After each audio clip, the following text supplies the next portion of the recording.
ഹൈക്കോടതി government pleader നിയമനത്തിന്റെ പേരിൽ lawyers കോൺഗ്രസിൽ തർക്കം. സ്വന്തം ആളുകൾക്ക് നിയമനം ഉറപ്പിക്കാൻ നേതാക്കന്മാർ തമ്മിൽ വടംവലിയാണ്. നിയമനങ്ങൾ വൈകിയാൽ ഹൈക്കോടതിയിൽ സർക്കാർ കക്ഷിയായുള്ള കേസുകളെ ബാധിച്ചേക്കും.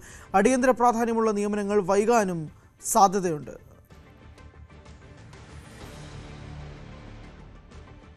ആജ്ഞ രവീന്ദ്രൻ വിശദാംശങ്ങളുമായി ചേരുന്നു. ആജ്ഞ, വിവരങ്ങൾ.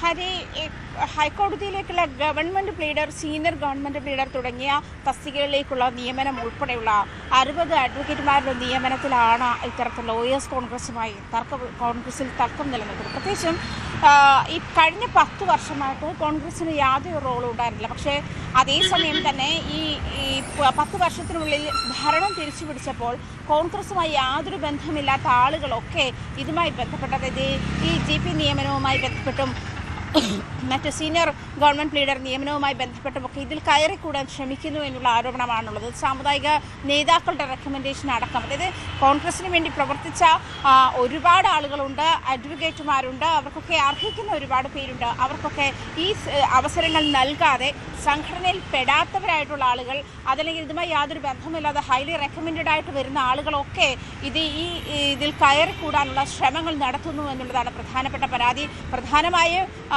സാമുദായിക നേതാക്കൾ റെക്കമെൻഡ് ചെയ്യുന്ന ആളുകൾ, അവർക്കൊക്കെ പണം നൽകിയ ശേഷം സ്ഥാനമാനങ്ങൾ ഉറപ്പിക്കുന്ന ആളുകൾ, അത്തരത്തിൽ സംഘടനയ്ക്ക് വേണ്ടി ബുദ്ധിമുട്ടിയ അല്ലെങ്കിൽ പ്രവർത്തിച്ച കഷ്ടപ്പെട്ട ആളുകളെയൊക്കെ തഴഞ്ഞ ശേഷം ഇത്തരത്തിലൊരു നീക്കം നടക്കുന്നുണ്ട് എന്നുള്ളതാണ് തർക്കം നടക്കുന്നത്. ഇത് ശരിക്കും കോൺഗ്രസിൽ വിമർശിച്ച് നടന്നവർ അത് പെടുന്നുണ്ട് എന്നുള്ളതാണ് ശ്രദ്ധേയം. അതുമാത്രമല്ല, അധികാരത്തിലിരിക്കുന്ന കോൺഗ്രസ് നേതാക്കൾ ഈ കാര്യം പ്രത്യേകം ശ്രദ്ധിക്കണമെന്നാണ് ലോയേഴ്സ് കോൺഗ്രസ് മുന്നോട്ട് വയ്ക്കുന്നത്. എന്തായാലും ഗവൺമെന്റ് പ്ലീഡർ നിയമനവുമായി ബന്ധപ്പെട്ടുള്ള പട്ടിക ഉടൻ പുറത്തിറങ്ങുമെന്നാണ് മനസ്സിലാക്കുന്നതെങ്കിൽ പോലും ഈ തർക്കം നിലനിൽക്കുന്നത് കൊണ്ട് ഇത്തരം കാര്യങ്ങളിലേക്ക് താമസമുണ്ടാകും.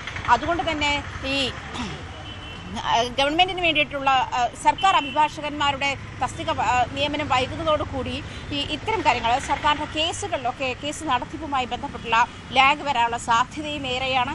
60ഓളം അഭിഭാഷകരുടെ ലിസ്റ്റാണ് നിലവിൽ പുറത്തു വരാൻ തയ്യാറെടുക്കുന്നത്. അങ്ങനെയാണ്. പക്ഷേ ഇതൊക്കെയും ഈ പറയുന്നത് പോലെയുള്ള പ്രശ്നങ്ങളുള്ള അല്ലെങ്കിൽ റെക്കമെൻഡേഷനുള്ള ഹൈലി റെക്കമെൻഡഡ് ആയിട്ടുള്ള ആളുകളാണ് ഇതുമായി ബന്ധപ്പെട്ട സ്ഥാനമാനങ്ങൾ ഉറപ്പിക്കാൻ ശ്രമിച്ചതെന്നാണ് പ്രധാനപ്പെട്ട പരാതി. ആ പരാതിയുടെ അടിസ്ഥാനത്തിൽ വലിയ തർക്കമാണ് ലോയേഴ്സ് കോൺഗ്രസിൽ നിലനിൽക്കുന്നത്. പ്രത്യേകിച്ചും സംഘടനാപരമായി ബന്ധമില്ലാത്ത ആളുകൾ അല്ലെങ്കിൽ അതിന് അർഹതയുള്ള ആളുകൾ ഈ അർഹത മാനിക്കാതെ സാമുദായിക നേതാക്കളുടെയോ അല്ലെങ്കിൽ വലിയൊരു ലിസ്റ്റ്, ലീഗ് പോലും വലിയൊരു ലിസ്റ്റ് മുന്നോട്ട് വെച്ചിട്ടുണ്ട് എന്നാണ്. ഓരോ സാമുദായിക നേതാക്കന്മാരും അല്ലെങ്കിൽ ഓരോ സാമുദായിക സംഘടനകളും വലിയൊരു ലിസ്റ്റ് തന്നെ, തങ്ങളുടേതായ അഭിഭാഷകന്മാരുടേതായിട്ടുള്ള ലിസ്റ്റ് തന്നെ മുന്നോട്ട് വെച്ചിട്ടുണ്ട്. ഇത് പരിഗണിക്കപ്പെടുമ്പോൾ, ഇത്തരം കാര്യങ്ങൾ പരിഗണിക്കപ്പെടുമ്പോൾ കോൺഗ്രസിലുള്ള ആളുകളെ മറന്നു പോകരുത്, അല്ലെങ്കിൽ അവർക്ക് അവസരം ലഭിക്കാതെ പോകരുത് എന്നുള്ളതാണ് പ്രധാനമായും ലോയേഴ്സ് കോൺഗ്രസ് ചൂണ്ടിക്കാണിക്കുന്ന പ്രധാനപ്പെട്ട കാര്യം. അതാണ്. അതുതന്നെ ഈ GP നിയമനവുമായി ബന്ധപ്പെട്ടും അതുപോലെ സീനിയർ GP നിയമനവുമായി ബന്ധപ്പെട്ടും ഇത്തരം ആശങ്കകൾ നിലനിൽക്കുന്നുണ്ട്. മാത്രമല്ല, മറ്റ് സർക്കാർ അഭിഭാഷകരുടെ കാര്യത്തിലും ഈ ആശങ്കകൾ നിലനിൽക്കുന്നുണ്ടെന്നുള്ളതാണ് പ്രധാനപ്പെട്ട കാര്യം. ഈ ഒരു തർക്കം ലോയേഴ്സ് കോൺഗ്രസിൽ നിലനിൽക്കുന്നത് കൊണ്ട് തന്നെ നേതാക്കളെ പ്രധാനമായും ഇത് ചൂണ്ടിക്കാണുകയാണ്. ജാതി, മത, വർഗ, സമുദായ നേതാക്കൾ കോൺഗ്രസിനെ നിയന്ത്രിക്കാൻ ഇടവരുത് എന്നുള്ളതാണ് പ്രധാനമായിട്ടും ലോയേഴ്സ് കോൺഗ്രസ് ചൂണ്ടിക്കാണിക്കുന്നത്. നേരത്തെ പറഞ്ഞതുപോലെ സാമുദായികപരമായിട്ടുള്ള ഇടപെടലുകൾ ഈ കാര്യത്തിലും ഉണ്ടാകുന്നു എന്നുള്ളത് ലോയേഴ്സ് കോൺഗ്രസിനെ സംബന്ധിച്ചിട്ടും കോൺഗ്രസിൻ്റെ അനുഭാവികളായ അഭിഭാഷകരെ സംബന്ധിച്ചും അല്പം ആശങ്കയുണ്ടാക്കുന്ന ഒരു കാര്യമാണ്. ഹരി, ശരി, വ്യക്തമാണ്. ലോയേഴ്സ് കോൺഗ്രസിൽ തർക്കം രൂക്ഷമായി തുടരുകയാണ്. കൂടുതൽ വാർത്തകൾക്ക് News 18 Keralam YouTube channel subscribe ചെയ്യുക.